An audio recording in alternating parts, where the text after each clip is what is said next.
The 2025 NFL season is shaping up to be absolute chaos in the best way possible. We've got power shifts, rookie quarterbacks, new head coaches all over the place, and contract drama that could blow up entire Super Bowl windows. And today we're diving into the 5 biggest questions that are going to define this upcoming season. So let's get it. First question, can the Kansas City Chiefs finally be dethroned?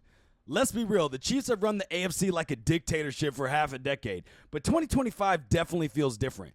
Their reign over the West is under real threat for the first time in years. And that's because the Chargers have finally built a real defense around Justin Herbert. Denver's defense is fast, violent, and now paired with a functional offense with Bo Nix and Sean Payton. So Kansas City isn't just walking into a cakewalk anymore. And I'm not the only one who thinks this. The betting markets also agree. They have the Chiefs behind the Eagles, Ravens, and Bills in Super Bowl odds. And look, that's not just noise. That's Vegas finally questioning the invincibility of Mahomes and Reed. And the key issue here is that the Chiefs are facing a shifting landscape in the AFC West, and they must evolve to stay on top. Their offensive line is aging, their defensive depth is being tested, and their long-standing margin of error is shrinking as division rivals close the gap. The question is, can Mahomes and Reed adapt fast enough to stay ahead in the most competitive AFC race that we've seen in years? Now, the number 2 question for the 2025 NFL season is, will the Chicago Bears finally end their quarterback curse? Entering Caleb Williams, the most hyped QB to enter the league since Trevor Lawrence. And Chicago's betting everything on him, breaking the curse that's haunted this franchise since forever. And as a Bears fan, it's basically been my whole life, 32 years of just constant pain. And last year was no different as Williams got sacked 68 times last year. That's not a typo, 68 times. But yet, he still showed moments of brilliance, escaping pressure, and making absurd off-platform throws. He looked like a guy who could survive chaos. But now, those excuses are gone, out through the window, because this O-line has been upgraded crazy with veterans like Joe Thuney and Jonah Jackson. And then they also got Drew Dahlman in free agency as well. And now they added some dominant and impactful players on the offensive side with this draft this year by going after Luther Burden, the wide receiver from Missouri, and the tight end out of Michigan, Colston Loveland.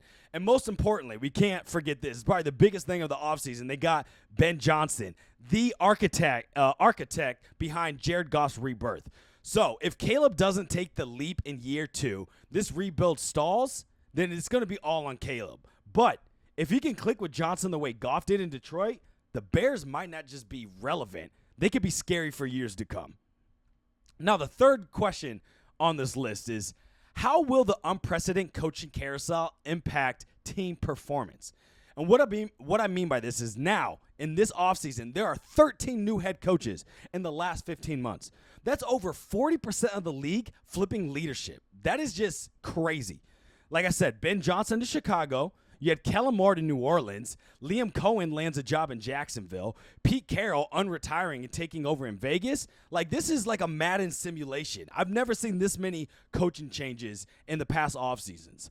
Now, every one of these hires creates a ripple effect, of course. The Lions lose their offensive brain trust. The Saints are banking on Moore to resurrect a flat offense. And the Jags, well, they're betting on a college-style system to save Trevor Lawrence's career. They're hoping Liam Cohen can bring that same offensive power from the Bucs over to the Jags.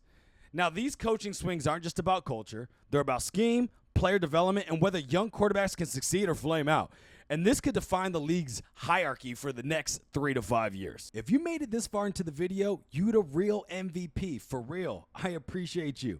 And if you're a diehard NFL junkie like me, go ahead and hit that subscribe button because I drop NFL content almost daily. I'm talking breakdowns, rants, hot takes, all of that.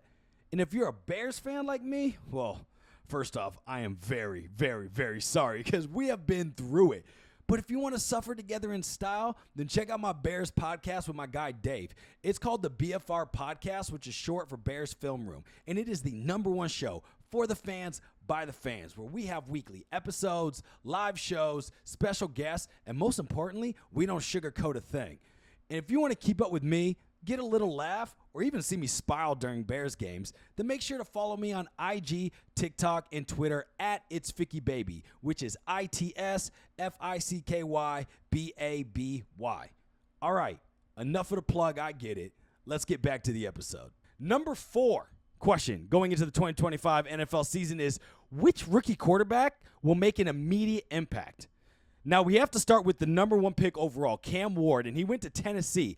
And some people raised eyebrows at this because he wouldn't have been the QB1 in last year's draft. But in my opinion, he's already the QB1. And the reports are coming out already in Tennessee that he's already commanding the locker room. So I'm not seeing this as a red shirt situation, and Tennessee's not seeing that anyways. Like, this is their guy. That's why you take him number 1 overall. So he probably has the best bet to be that next franchise quarterback.